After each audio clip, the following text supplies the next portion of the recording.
Baldur's Gate 3 is a D&D RPG masterpiece. It was created by Larian Studio, the same studio that has brought you the Divinity Original Sin series. Okay, enough with the yield telling on how the game was made or giving y'all a 50-page dissertation on the intricacy on this game and the upbringing. Don't get me wrong, that stuff is all fine and dandy, but here's some things you need to know before we get started. And don't you dare think about clicking away, okay? I'm looking at you. I'm looking at you. Alright, so, number one. If you're expecting a long-winded video essay with well-thought-out points and laid out with some top-tier editing, can't promise you that, alright? You're gonna get this nice little homemade Windows Movie Maker type of face. Nah, okay, I'm gonna put some effort into it, okay? Cut me some slack, but if you're expecting something super crazy, you're on the wrong channel. Number two, if you expect me to go super in-depth and into the game, like the mechanics and all that, I'm not gonna do that. Basically, I'm just gonna give you how I personally feel about it, because that's the best way I can articulate it. And yeah, I'm gonna try to make this really spoiler-free, so let's see how good I do that. Y'all can let me know in the comments, you know what I'm saying? Oh, you spoiled this part, you spoiled that part, and I'm like, oh, sorry. Where am I? But again, what I can promise you, right? What I can promise you is a few laughs or some chuckles. You already see me, I'm cracking up. I'm enjoying myself. What I can promise you is a few laughs and some chuckles, and of course my opinions on why this game is so good and borderline addicting. When I say borderline addicting, I got like 75 plus hours on the game already, and no videos have been out for the past 2 months. Again, I can promise you guys a grand old time with your lovable, charismatic, non-problematic, soon-to-be favorite content creator, ikarus. Yeah. But if that hasn't won you over, go ahead and click off, and you will be sorely missed. Okay, I will miss you. And let's right now. Let's hold a nice little 7-second memorial for you.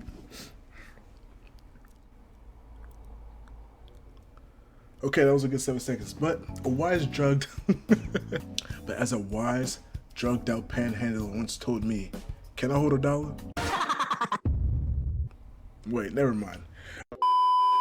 What I meant to say in the show is but what I meant to say is that the show must go on. So, what I first want to start off with, why did Baldur's Gate 3 get my attention?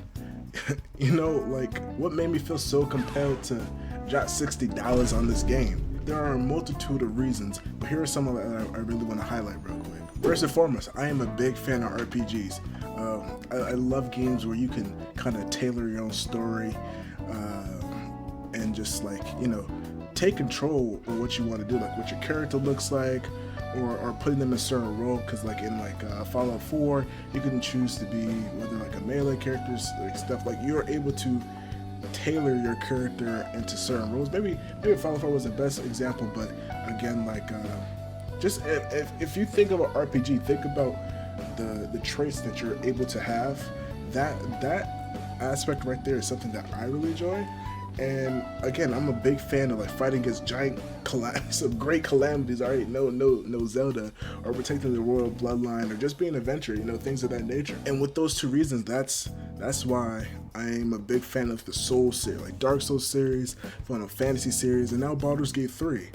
I'm also a huge fan of different outcomes in video games, depending on what path you take, who you talk to, what you do, whether or not you kill this person, whether or not you save that person. Those things help change the route that you take in the game, and that's something that I like. And games that do that, or Detroit Become Human, or Disco Elysium, just, you know, some off the top of my head. And of course, I can't forget Telltale games. But with Detroit Become Human and some of the Telltale games, you know, they kind of give you these choices like, oh, make sure you save, let's name Bob, right? Let's name Bob. Make sure you save Bob.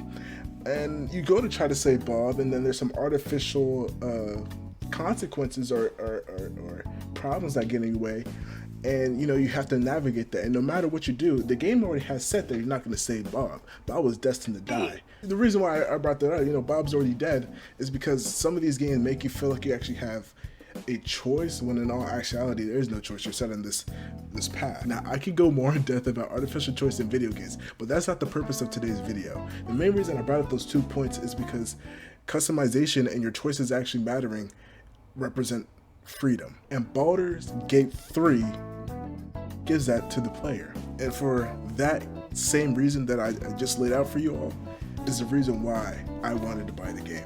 For that taste of freedom in a video game, to tailor my very own story. Not to mention the very high reviews this game has received on launch, and like I have never seen a game get over like 200 plus positive reviews, or even 100. I want to say 200 plus. I like to say I had not seen a game receive over 200,000, right?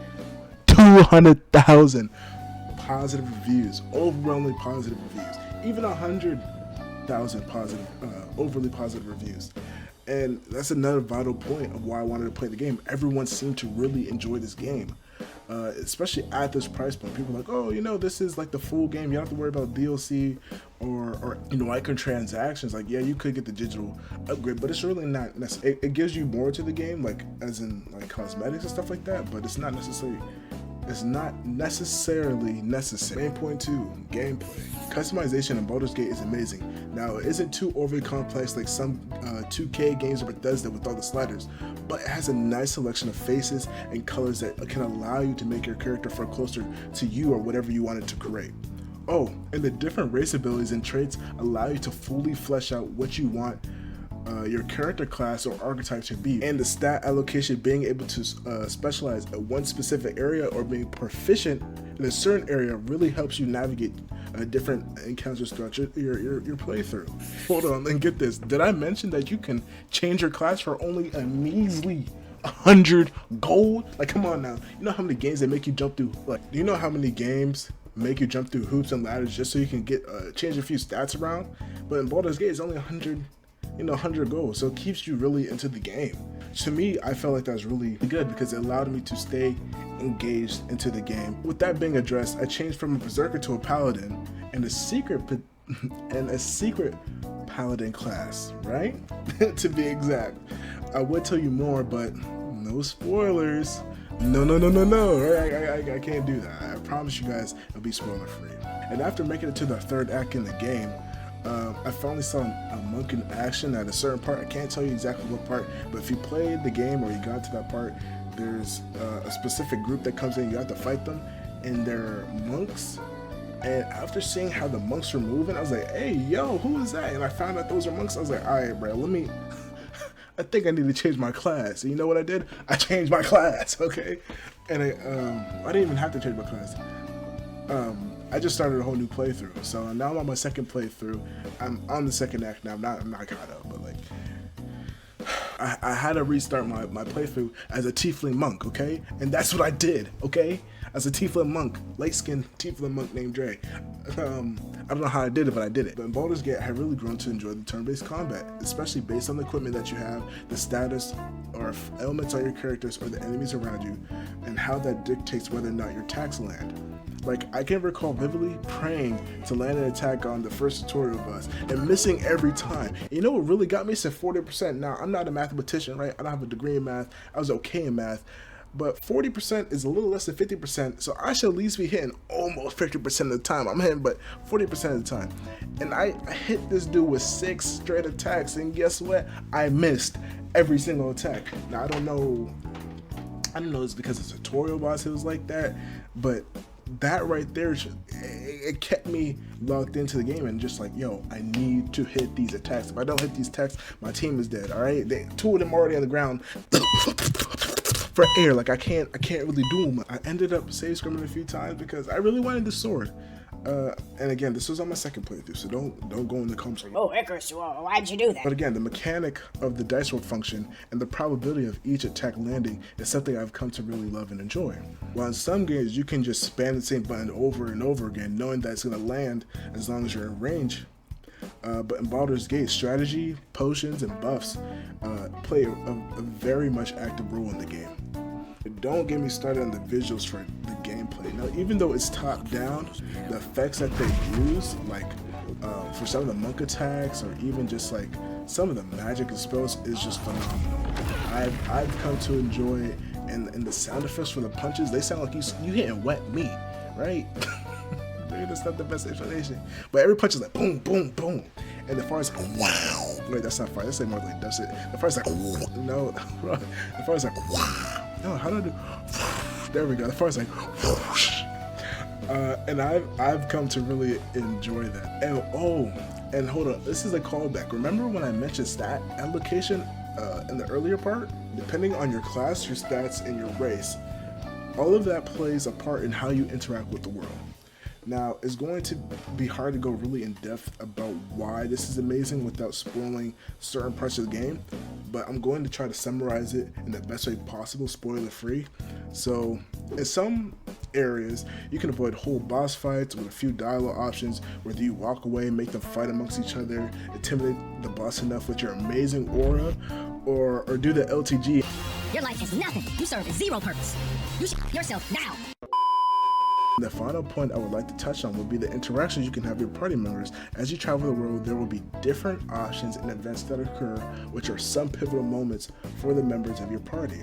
And depending on your response to the moment will dictate your standing with the character. And some characters have similar affinities, like they like it when you are kind and you maybe do heroic actions. Some people like it when you're downright nasty and you don't help the weak and you kill people for no reason. And that comes in play because in the character menu, there is a meter bar showing your standing with the character, and that's also important when it comes down to certain moments in the game where your party members will be like, hey, I will leave you if you continue to do this, or if they don't agree, they're willing to fight you to the death.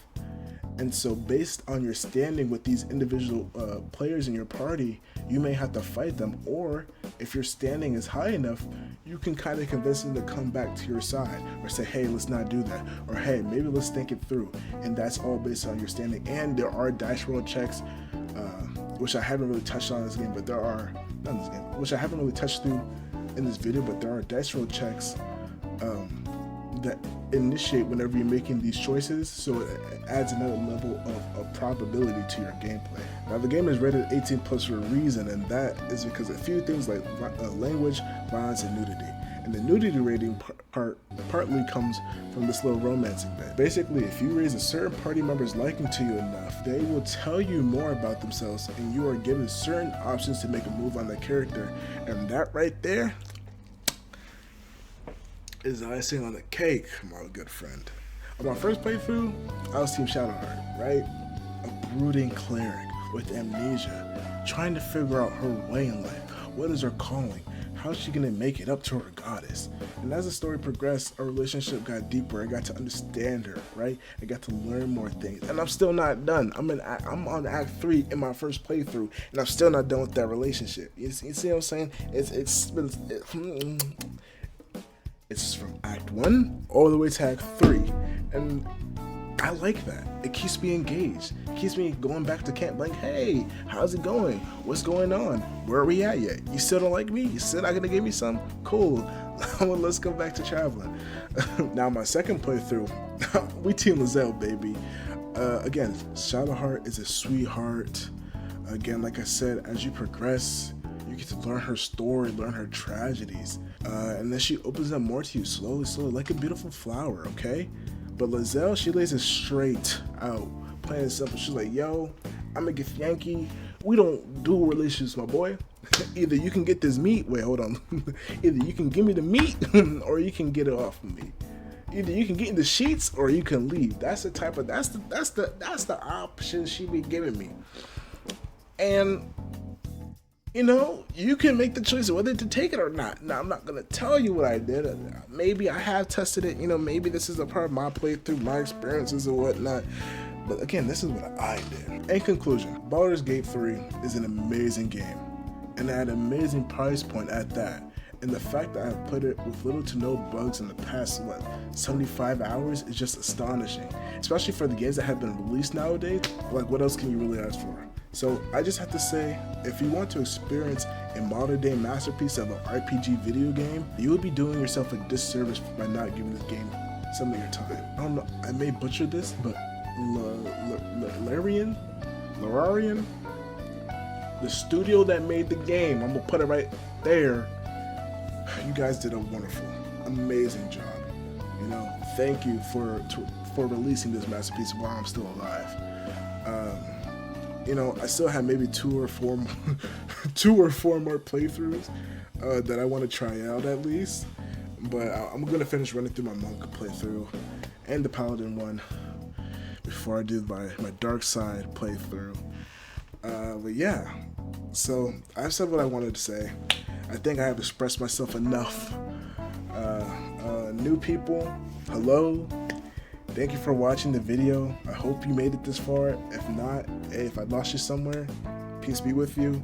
Hey, my current viewers, if you're still here, thank you for staying. Thank you for supporting me. I'm sorry I haven't been posting like that. Alright, I just been I've been in the lab, but I ain't been cooking, you feel me? I'll probably make one of these, like another one of these videos, depending on how it does, and when Starfield releases. But yeah, I'll post more gaming videos once I get free from Baldur's Gate 3. I love y'all. Peace.